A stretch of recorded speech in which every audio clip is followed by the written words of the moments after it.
تاجدار کائنات صلی اللہ تعالی علیہ وآلہ وسلم نے اعلان فرمایا غزوہ تبوک کے لیے کہ جنگ کی تیاری کرنی ہے، جو کوئی بھی راہ خدا میں اپنا مال لٹانا چاہتا ہے تو اس کو اجازت ہے۔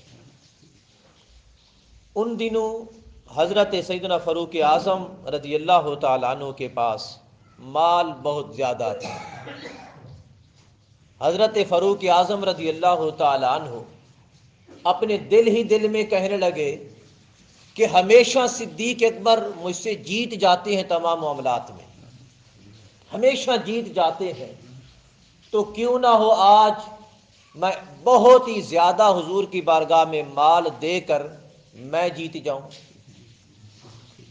تو فاروق اعظم رضی اللہ تعالیٰ عنہ نے گھر جا کر اپنا سارا مال آدھا کیا، یعنی جتنا مال تھا، جو کچھ تھا، سردار تھے نا، سردار کا مال ہے، اپنا سارا مال آدھا کر کے آدھا گھر چھوڑ آئے اور آدھا مال حضور کی بارگاہ میں لے آئے، حضور کے قدموں میں لے آئے۔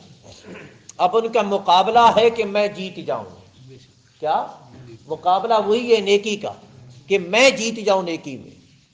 اب دکھاوے کا مقابلہ نہیں، رعایا کا مقابلہ نہیں، مقابلے ہیں تو صرف دو ہیں، یا تو رضا خدا چاہنے کا ہے یا رضا مصطفیٰ چاہنے کا ہے، کہ خدا راضی ہو جائے اور مصطفیٰ راضی ہو جائے، اور کوئی مقابلہ نہیں ہے، اور جنت کا مقابلہ ہے۔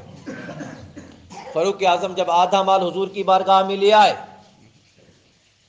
اتنے میں ایک گٹھڑی اپنے سر پہ رکھے، پھٹا پرانا لباس پہنے ہوئے، ایک پھٹی اوبا، حدیث پاک میں الفاظ آتے ہیں پھٹی اوبا، اوبا کہتے ہیں کوٹ کو جو سامنے کھلا ہوا ہوتا ہے، لمبا چوڑا کوٹ ہے نا، اوبا اس کو کہتے ہیں۔ تو سیدنا صدیق اکبر پھٹی پرانی اوبا پہنے ہوئے، جس کے سامنے بٹن بھی نہیں تھے، لکڑی کا انہوں نے بٹن بنا رکھا تھا اور کھجور کے پتے سے اس کو باندھا ہوا تھا۔ وہ پھٹی پرانی اوبا پہن کر سر پہ گٹھڑی رکھے ہوئے حضور کی بارگاہ میں حاضر ہو گئے، اور آ کے قدموں میں وہ گٹھڑی رکھتے ہیں، عرض کرتے ہیں آقا یہ ابو بکر کی طرف سے قبول فرمائے، ابو بکر کی طرف سے قبول۔ اب انداز دیکھیے وہ نرالا انداز کیسا ہوگا، وہ جب بوڑھا صدیق رضی اللہ تعالیٰ عنہ سر پہ گٹھڑی رکھے حضور کی بارگاہ میں حاضر ہوئے ہوں گے، اور حضور علیہ السلام، میرا یہ وجدان کہتا ہے، حدیث پاک یہ الفاظ نہیں ہے، یہ میری طرف سے الفاظ ہے، جب سیدنا صدیق اکبر سامنے آ رہے ہوں گے تو حضور علیہ الصلوۃ والتسلیم کس انداز سے دیکھ رہے ہوں گے کہ وہ دیکھو میرا ابو بکر آ رہا ہے، وہ میرا ابو بکر آ رہا ہے، دیکھو تو صحیح میرا ابو بکر کس انداز سے آ رہا ہے۔ آ کے جب گٹھڑی رکھی، پہلے جب فاروق اعظم نے مال پیش کیا تھا تو آقا علیہ الصلوۃ والتسلیم نے پوچھا تھا، فاروق بتا، میری عمر بتا، گھر کے لیے کیا کچھ چھوڑا ہے؟ سیدنا فاروق اعظم رضی اللہ تعالیٰ عنہ عرض گزار ہوئے، آقا جو کچھ بھی تھا نصف کیا ہے، آدھا کیا ہے، آدھا اپنے بال بچوں کے لیے رکھا ہے، آدھا حضور آپ کے قدموں میں لایا ہوں۔ اب آقا علیہ الصلوۃ والتسلیم کا یہ پوچھنا، حالانکہ آقا علیہ الصلوۃ والتسلیم کیوں پوچھتے، کوئی جتنا مال دے، آقا نے کوئی قید بھی نہیں لگائی تھی کہ اتنا لازم دینا ہے، کوئی حکم نافذ نہیں فرمایا تھا کہ اتنا دینا، اس سے کم نہیں دینا، آقا نے کوئی حکم نافذ نہیں فرمایا، صرف اتنا فرمایا جو کوئی جتنا دینا چاہے دے۔ سمجھ آ گئی نا؟ پھر آقا علیہ الصلوۃ والتسلیم کا یہ پوچھنا، فاروق بتا تو کتنا لایا ہے، یہ اس بات کی دلیل ہے کہ آقا علیہ الصلوۃ والتسلیم جانتے تھے کہ آج فاروق اعظم دل ہی دل میں یہ شرط لگا کے آ رہا ہے، آج ابو بکر سے جیتنا ہے، آج ابو بکر سے جیتنا ہے، میں دیکھوں تو صحیح میرے ابو بکر سے کون اور کیسے جیتتا ہے۔ تو آقا علیہ الصلوۃ والتسلیم نے جب پوچھا، فاروق بتا کہ گھر کے لیے کیا چھوڑا ہے، عرض کرتے ہیں آقا آدھا لایا ہوں، آدھا رکھ کے آیا ہوں۔ اتنے میں جب ابو بکر صدیق تشریف لائے، آقا علیہ الصلوۃ والتسلیم نے فرمایا، ابو بکر تو بتا تو کتنا لایا ہے، تو بتا۔ عرض کرتے ہیں آقا اب میری حالت تو دیکھتے ہیں، جو کچھ تھا اپنے تن کا لباس بھی اتار کر اسی گٹھڑی میں رکھ کے آیا ہو سکتا ہے کسی سپاہی کو لباس کی ضرورت ہو، چولے کی ضرورت ہو، قمیض کی ضرورت ہو، چادر کی ضرورت ہو سکتا ہے کسی سپاہی کو میرے لباس کی ضرورت ہو، اس لیے میں اپنا لباس اتار کر بھی اسی گٹھڑی میں رکھ کے آیا ہوں۔ جب آقا علیہ الصلوۃ والتسلیم نے یہ سنا تو آقا علیہ الصلوۃ والتسلیم نے فرمایا ابو بکر یہ بتا گھر کے لیے کیا چھوڑا ہے؟ ادھر تو سب کچھ لے آیا، گھر کے لیے بھی کچھ چھوڑا ہے کہ نہیں چھوڑا؟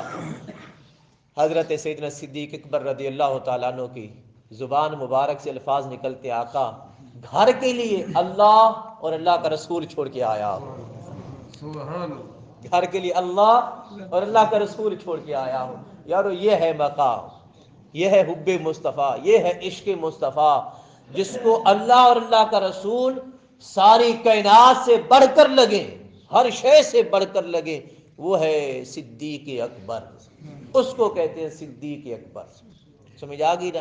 جب صدیق اکبر نے عرض کی آقا اللہ اور اللہ کا رسول چھوڑ کے آیا ہوں، تاجدار کائنات وجد میں آئے ہوں گے، صرف تاجدار کائنات ہی نہیں بلکہ رب العالمین بھی، رب العالمین اتنا خوش ہوئے رب نے جبریل امین کو بھیج دیا۔ ابھی صدیق اکبر بیٹھے ہیں، صحابہ کرام بیٹھے ہیں، رب نے جبریل امین کو بھیجا، فرمایا جبریل جا میرے محبوب کی بارگاہ میں۔ جب جبریل امین آئے، جبریل امین پہلے بھی آیا کرتے تھے لیکن آج ایک نرالی انداز میں آئے۔ پہلے آیات قرآنیہ لے کر آیا کرتے تھے، کوئی احکام اسلام لے کر آیا کرتے تھے، کوئی دین کی باتیں سکھانے کے لیے آیا کرتے تھے، کبھی ادب مصطفیٰ سکھانے کے لیے آیا کرتے تھے، کبھی دین کے احکام بتانے اور سکھانے کے لیے آیا کرتے تھے، لیکن آج کے دن جبریل آئے لیکن دین کی باتیں نہیں، احکام کی باتیں نہیں، نماز کی باتیں نہیں، روزے کی باتیں نہیں، سیدنا صدیق اکبر کی شان بتانے آئے تھے، شان بتانے۔ جب جبریل امین آتے ہیں، آ کے عرض کرتے ہیں آقا سب سے پہلے تو اللہ رب العزت آپ کو سلام بھیجتا ہے، خدا آپ کو سلام بھیجتا ہے۔ آقا نے سلام قبول کیا اور اس کے بعد جبریل اور کیا کہتا ہے، رب تعالیٰ کیا فرماتا ہے؟ جبریل امین نے عرض کیا آقا رب فرماتا ہے میرے محبوب اپنے صدیق سے پوچھ، سب سے پہلے تو میرا سلام قبول کرے اور دوسرے نمبر پر یہ پوچھ یہ مجھ پہ راضی ہے کہ نہیں۔ خدا فرماتا ہے میرے محبوب اپنے صدیق سے پوچھ یہ مجھ پہ راضی ہے کہ نہیں۔ جب آقا علیہ الصلوۃ والتسلیم نے فرمایا ابو بکر بتا تو اپنے خدا پہ راضی ہے کہ نہیں۔ سیدنا صدیق اکبر رضی اللہ تعالیٰ عنہ کی آنکھیں رونے لگی، آنکھوں سے آنسو آنے لگے۔ حدیث پاک کے الفاظ ہیں سیدنا صدیق اکبر کا جب تک سانس نہیں رکی کہتے رہے مولا میں راضی ہو گیا ہوں، مولا میں راضی ہو گیا ہوں، مولا میں راضی ہوں، مولا میں راضی ہوں، مولا میں راضی ہوں، مولا میں راضی ہوں۔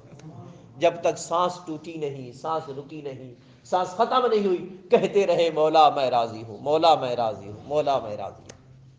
سو محترم المقام اگر ایسا کردار ہو، ایسی سیرت ہو، ارے سارا زمانہ حضرت سیدنا آدم علیہ السلام سے لے کر قیامت تک آخری آنے والے انسان تک انبیاء کی بات ایک طرف ہے، وہ تو انبیاء ہیں، اللہ کے پیارے ہیں، ان کے بعد کی بات باقیوں کی بات ہے۔ ہر کسی سے اگر پوچھا جائے تو بتائیے خدا سے تم کیا مطالبہ رکھتے ہو؟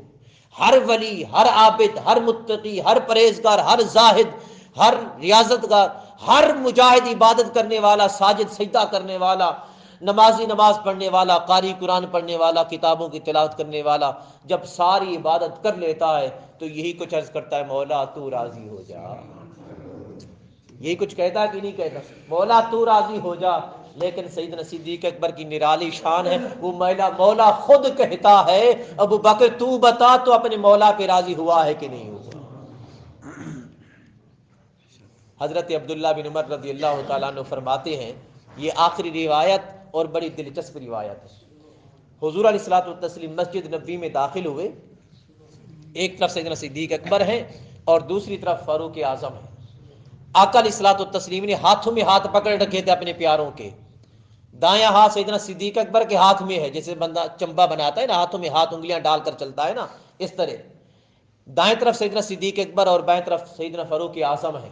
آقا نے اس طرح ہاتھ پکڑے ہوئے تھے. جب مسجد نبوی میں آئے آقا نے دونوں کے ہاتھ اس طرح کیے.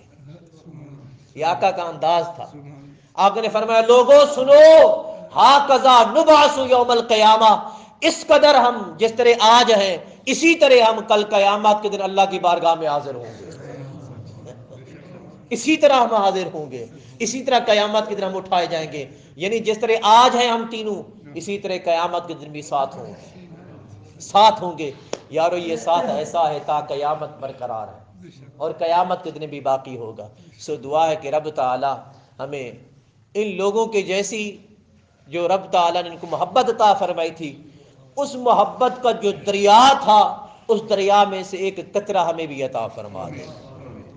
ان کے پاس تو دریا تھے، سمندر تھے، دریا بھی کم میں کہہ رہا ہوں، ان کے پاس تو لامحدود سمندر تھے محبتوں کے، عشق مصطفیٰ کے اور عشق خدا کے. ان سمندروں میں سے مولا کریم ہمیں ایک قطرہ عطا فرما دے.